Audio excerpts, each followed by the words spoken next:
Sejam bem-vindos, eu sou o missionário Jaci Rodrigues. Estou iniciando hoje uma série de mensagens sobre alguns eventos relacionados à experiência cristã de salvação. E hoje trago um assunto que é a necessidade da conversão. E nos próximos 2 vídeos falaremos sobre os elementos da conversão, que são a fé e o arrependimento. Quero começar lendo Provérbios capítulo 1, verso 23, que diz: Convertei-vos pela minha repreensão, e eis que abundantemente derramarei sobre vós meu espírito, e vos farei saber as minhas palavras. Quando o homem se volta para Deus, recebe a unção do Espírito e também a capacidade para entender a palavra de Deus mais significativamente. Nós encontramos em vários lugares das Escrituras um apelo, diversos apelos, na verdade, para que o homem se volte para Deus. Em Isaías capítulo 31, no verso 6, diz: Convertei-vos, pois, àquele contra quem os filhos de Israel se rebelaram tão profundamente.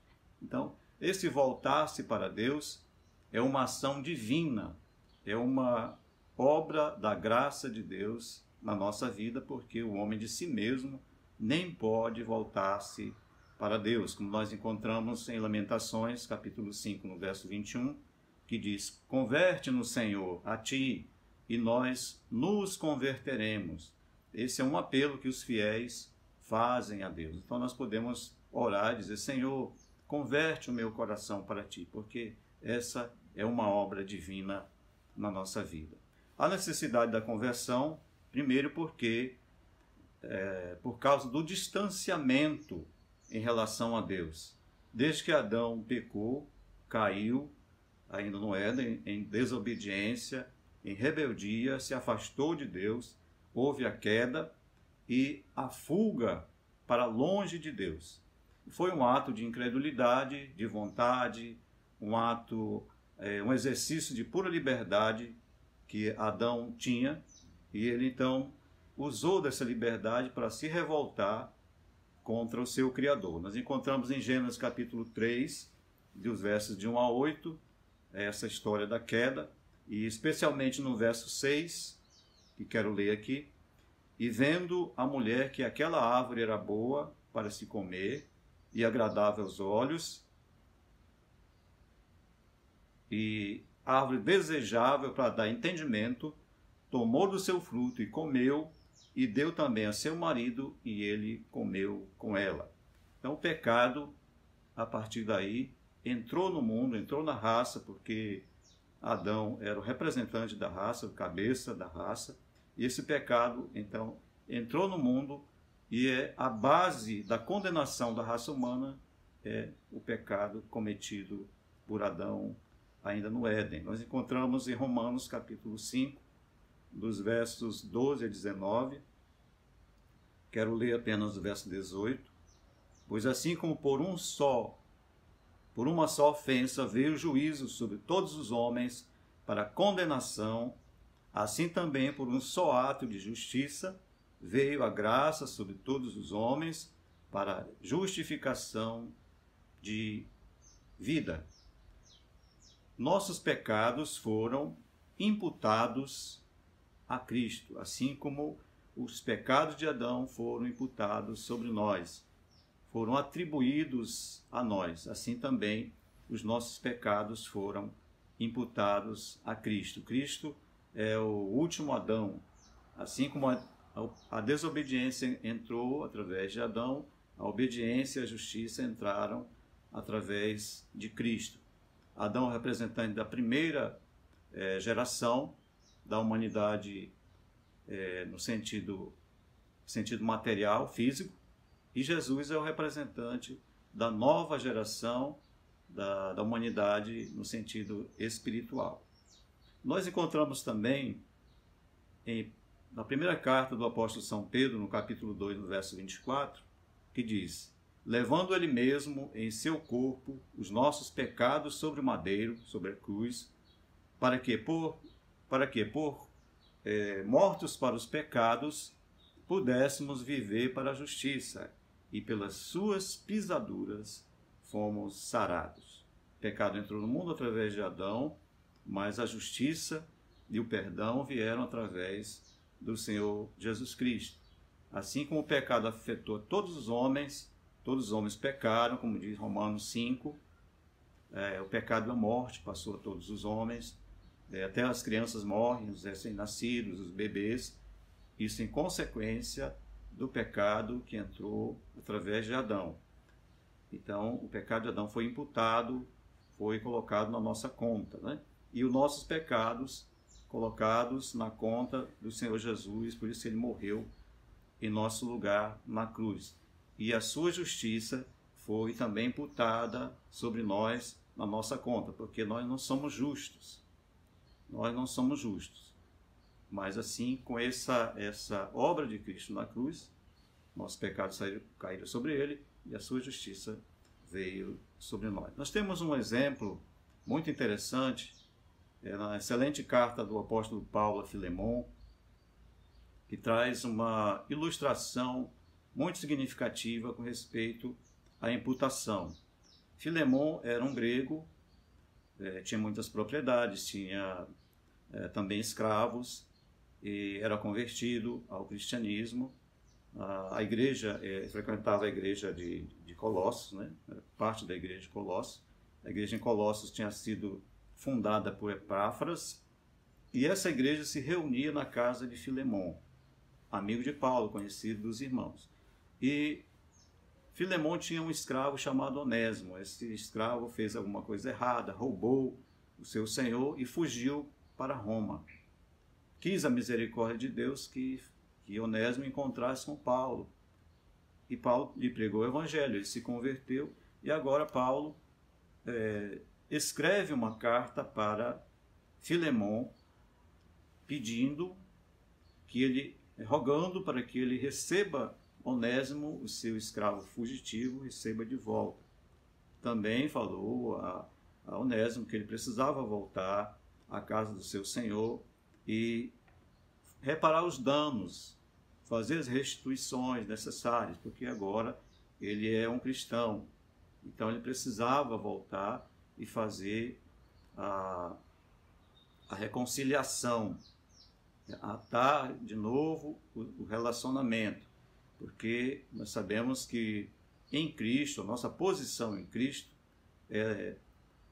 faz distinção de todos os nossos, está acima de qualquer distinção, de sexo, de raça, de cor, de poder financeiro, de conhecimento, porque todos em Cristo somos iguais, somos um só.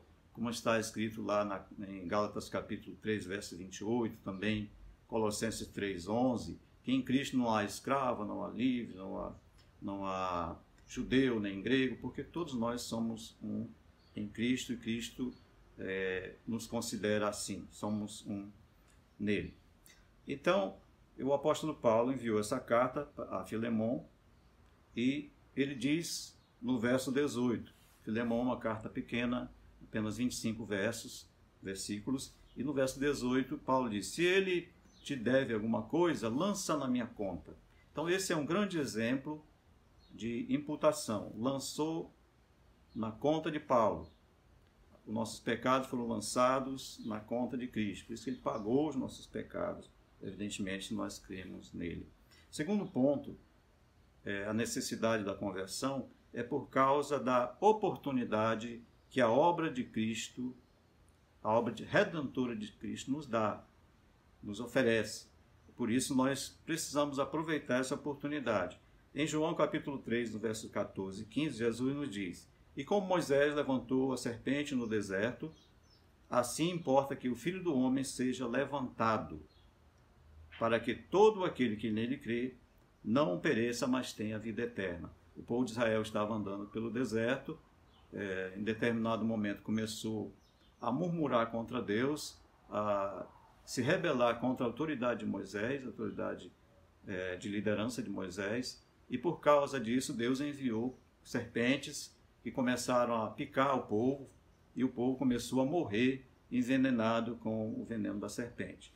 Então o povo se arrependeu, buscou Moisés, pediu que Moisés intercedesse, orasse para Deus livrar daquela situação. E Deus mandou Moisés fazer uma serpente de bronze e levantá-la sobre uma haste e ordenou o povo que aqueles que crescem, né, olhassem para a serpente de bronze e ali eles seriam curados. Não que a serpente tivesse algum poder mágico, alguma capacidade de cura, mas apenas a obediência em olhar para a serpente, crendo no poder de Deus, na palavra de Deus. Não era crendo na serpente, é crendo na palavra que Deus tinha revelado.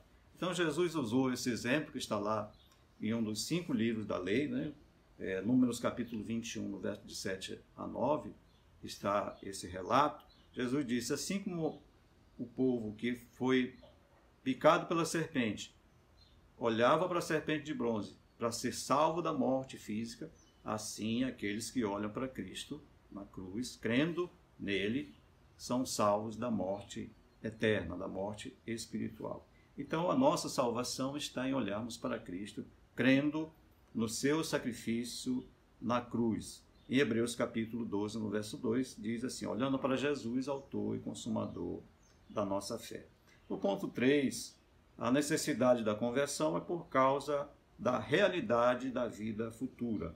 Em Mateus capítulo 18, no verso 3, Jesus diz, em verdade vos digo que se não vos converterdes e não vos fizerdes como criança, de modo algum entrareis no reino dos céus. Jesus diz que os homens precisam converterem-se, precisam voltarem-se para Deus como crianças. E criança em que sentido? No sentido de humildade.